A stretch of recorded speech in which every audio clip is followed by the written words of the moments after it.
usia 40 tahun, untunglah saya 17 tahun ya. Oke, saya sudah bersama Dr. Feni Nugraha, spesialis gizi klinik. Nah, halo dokter. Halo dokter. Nih dok, Ya. ngomongin soal usia 40 tahun, biasanya cewek-cewek nih, ataupun cowok-cowok juga ya, berusaha punya badan ideal. Tapi katanya itu susah kalau udah 40 tahun. Nah ini fakta atau Ya. mitos? Usia 40 tahun ke atas, seseorang itu akan sulit menurunkan berat badan. Ini mitos, Dok. Mitos. Setuju, saya mendukung. Tergantung niat ya. Iya, jadi memang usia 40 tahun ke atas memang cenderung metabolisme tubuh pasti melambat ya. Ya. Tapi bukan berarti sulit untuk menurunkan berat badan ya. Jadi bagi Anda yang berusia 40 tahun ke atas, Anda sudah melakukan diet sendiri, ternyata sulit juga untuk turun, Anda boleh berkonsultasi dengan dokter gizi agar kebutuhan kalorinya tepat sesuai dengan usia. Karena ternyata semakin bertambahnya usia, ternyata kebutuhan kalori itu berkurang, Dok. Gitu. Jadi kalau mau turun sudah pasti ngurangin kalori. Mungkin sekitar 25% dan jangan lupa harus olahraga juga gitu. Setuju banget, setuju banget. Oke, dokter, fakta mitos selanjutnya nih dokter. Perempuan yang menggunakan alat kontrasepsi seperti pil dan suntik dapat menyebabkan berat badan sulit turun. Fakta atau mitos? Nah, itu juga mitos sih, Dok. Ya. Iya, jadi si kandungan si alat kontrasepsi baik suntik maupun pil itu kan ada hormon sintetis ya. Jadi ada estrogen, progesteron, atau bahkan ada yang hanya kandungannya progesteron. Nah, si kandungan hormon tersebut dia memang meningkatkan nafsu makan. Tapi balik lagi, apa dulu nih yang kita konsumsi? Kalau makannya tinggi kalori, apalagi nggak olahraga, ya pasti berat badannya sulit turun dan juga cenderung naik. Nah, jadi memang kalau menggunakan si alat kontrasepsi, disarankan harus tetap mengkonsumsi makanan sesuai dengan kebutuhan. Kemudian pilih makanan yang sehat dan mengenyangkan gitu. Jadi mungkin yang tinggi akan protein, tinggi akan serat. Jangan lupa sayur dan buah, hindari konsumsi makanan tinggi akan kalori, tinggi gula, tinggi lemak gitu. Ya, seperti yang di ini ya dok, yang di meja ya? Setuju. Ini apa nih dok ya? Kacang. Jadi ini kacang almond ini juga sehat banget, tinggi akan serat, antioksidan, lemaknya juga lemak yang sehat. Idealnya berapa? Idealnya berapa dok? Idealnya berapa porsi atau gimana dokter? Nah, jadi si kacang ini kan salah satu sumber protein juga ya dok, Ya. gitu. Jadi memang per hari untuk protein sendiri mungkin kurang lebih sekitar 1 gram per kilogram berat badan. Jadi mungkin kalau untuk kacang ini mungkin kayak segenggam gitu. Segenggam boleh. sehari? Iya. Bukan stop flash ya dok? Enggak. Tapi pilihnya mungkin yang raw almond kali ya. Iya. Jadi jangan yang ada garam terlalu banyak, gula. Itu kan sekarang banyak rasa-rasa tuh dok gitu. Atau contoh protein ini juga boleh ya. Oke, nah Oke, dok, katanya nih makanan tinggi protein itu membantu kita untuk kenyang lebih lama. Nah kira-kira apa nih contohnya makanan-makanan tinggi protein yang bisa pemirsa di rumah konsumsi? Kayak di depan kita nih apa aja nih dok? Jadi makanan tinggi protein contohnya adalah seperti ini dok. Ini mungkin seperti daging ya, seperti ayam. Ya lalu contoh lain seperti ini ikan. Lalu seperti telur ya ini paling gampang sekali ya.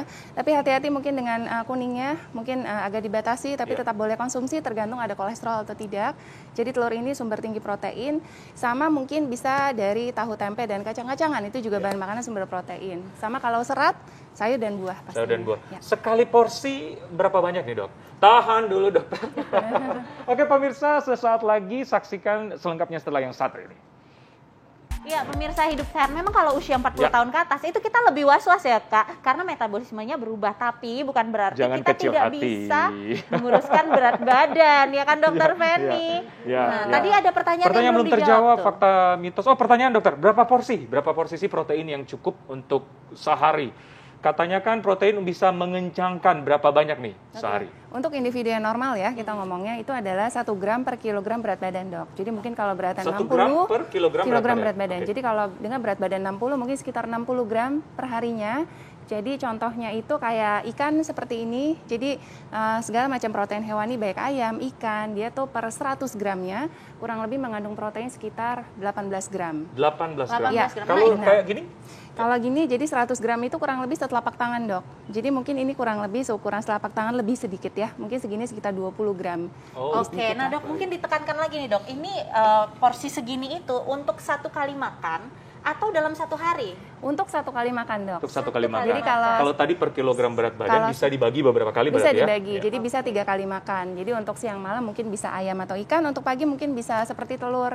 Karena 1 telur seperti ini mengandung protein kurang lebih sekitar 7 gram. Jadi satu telur seperti ini nih. Ya.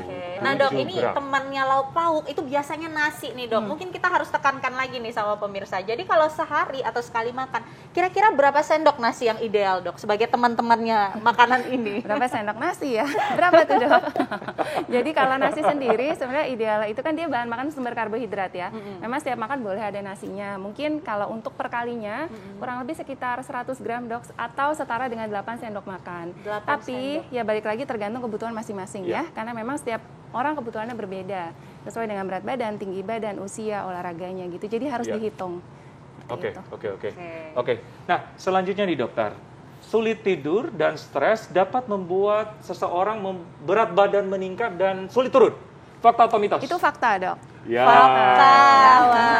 Jadi pasti kurang tidur, stres, terutama stres yang berkepanjangan itu akan menyebabkan dihasilkannya hormon kortisol dok.